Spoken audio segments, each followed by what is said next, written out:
Hello everyone, I am advocate Mansi Mittal और आज हम देखेंगे कि अगर सामने वाली पार्टी ने अपनी लायबिलिटी डिस्चार्ज करने के लिए आपको कोई चेक दिया है और वो चेक बाउंस हो जाता है तो आपके पास क्या रेमेडीज हैं, कैसे आप अपना पैसा वापस रिकवर कर सकते हैं लीगली और कैसे आप केस फाइल करेंगे, उसका सारा प्रोसीजर क्या होता है।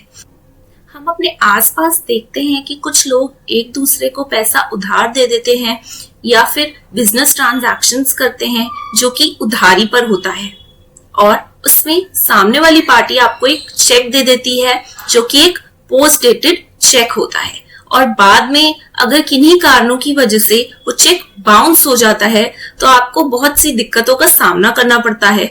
आप अपनी पेमेंट को लीगली रिकवर करना चाहते हैं तो ये कुछ स्टेप ध्यान से सुने। जब भी सामने वाली पार्टी आपको पोस्ट डेटेड चेक दे तो जिस भी तारीख का वो चेक है उसके विद इन 3 मंथ्स के अंदर वो चेक आपको बैंक में लगाना होता है। ध्यान रहे, जिस तारीख का वो चेक है उस तारीख से 3 मंथ्स के अंदर अंदर अगर वो चेक आपने बैंक में नहीं लगाया तो फिर वो चेक इनवैलिड हो जाएगा, फिर वो चेक बेकार हो जाएगा। तो हमेशा याद रखें कि जब भी आपको चेक मिले तो विद इन 3 मंथ्स आप उसे बैंक में लगा दें। तो ये आपका फर्स्ट स्टेप होता है और बैंक में लगाने के बाद भी किन्हीं कारणों की वजह से अगर वो चेक बाउंस हो जाए, जैसे कि इनसफिशिएंसी ऑफ फंड, जिस पार्टी ने आपको वो चेक दिया है अगर उनके उस अकाउंट में उतने सफिशिएंट पैसे ही नहीं है जितने का उन्होंने आपको चेक दे दिया है तो इनसफिशिएंसी ऑफ फंड के कारण भी चेक बाउंस हो जाता है। या फिर मिसमैच ऑफ साइन, अगर साइन मिसमैच कर जाए तब भी आपका चेक बाउंस हो जाता है। या फिर सामने वाली पार्टी ने पहले ही अपने बैंक को डायरेक्शंस दे रखे हैं कि आपकी पेमेंट स्टॉप कर दी जाए, तब भी आपका चेक बाउंस हो जाएगा।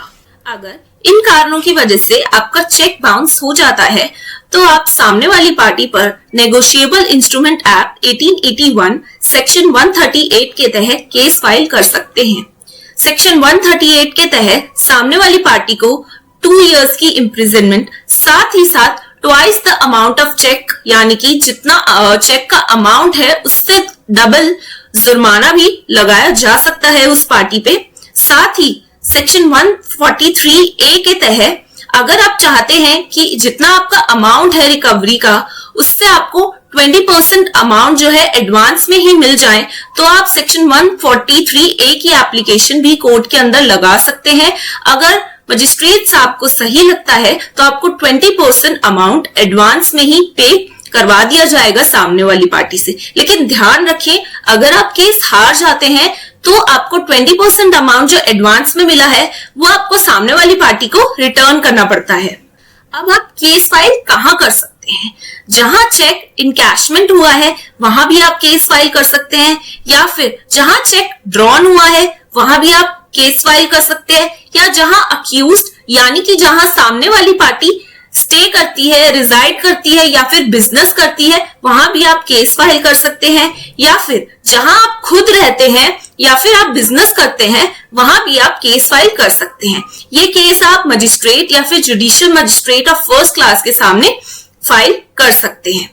इसके लिए सबसे पहले आपको सामने वाली पार्टी को एक लीगल नोटिस भिजवाना होगा जो कि आप एक एडवोकेट के थ्रू भिजवा सकते हैं। ये लीगल नोटिस आपको जिस तारीख पे आपका चेक बाउंस हुआ है उस तारीख से विद इन 1 मंथ के अंदर सामने वाली पार्टी को भिजवाना होता है। इसके बाद 15 डेज का वेटिंग पीरियड होता है। अगर 15 डेज के अंदर आपकी पेमेंट आ जाती है सामने वाली पार्टी से तो बहुत बहुत मुबारक, नहीं तो फिर आपको हमारे पास आना पड़ेगा दोबारा। 15 डेज के बाद आपको फिर 1 मंथ का जो टाइम पीरियड है, 15 डेज आपने वेट किया, उसके बाद वाला जो 1 मंथ है उसके अंदर आप केस फाइल कर सकते हैं। अगर आपने उस 1 मंथ के अंदर केस फाइल नहीं किया तो फिर याद रखें बाद में आप केस फाइल नहीं कर पाएंगे। लेकिन इसका एक एक्सेप्शन है कि अगर कोई बहुत बड़ा कारण हो तो आप अपने वकील साहब से कॉन्डोनेशन ऑफ डिले की एप्लीकेशन लगा सकते हैं। अगर मजिस्ट्रेट साहब को वो कारण सही लगता है तो आपकी एप्लीकेशन एक्सेप्ट कर लेंगे और आपका केस वो आगे सुन लेंगे। तो ये था पूरा प्रोसीजर चेक बाउंस के केस का। आपको कैसी लगी ये वीडियो कमेंट सेक्शन में जरूर बताना, और आगे आप और किन मुद्दों पे वीडियोस चाहते हैं वो आप कमेंट सेक्शन में लिख सकते हैं। ऐसी और वीडियोस के लिए हमारा चैनल सब्सक्राइब करें, जो कि बिल्कुल फ्री ऑफ कॉस्ट है। किसी भी लीगल एडवाइस के लिए आप हमसे कॉन्टैक्ट कर सकते हैं। अपनी कॉन्टैक्ट डिटेल्स हमने डिस्क्रिप्शन बॉक्स में डाल दी है। Thank you so much.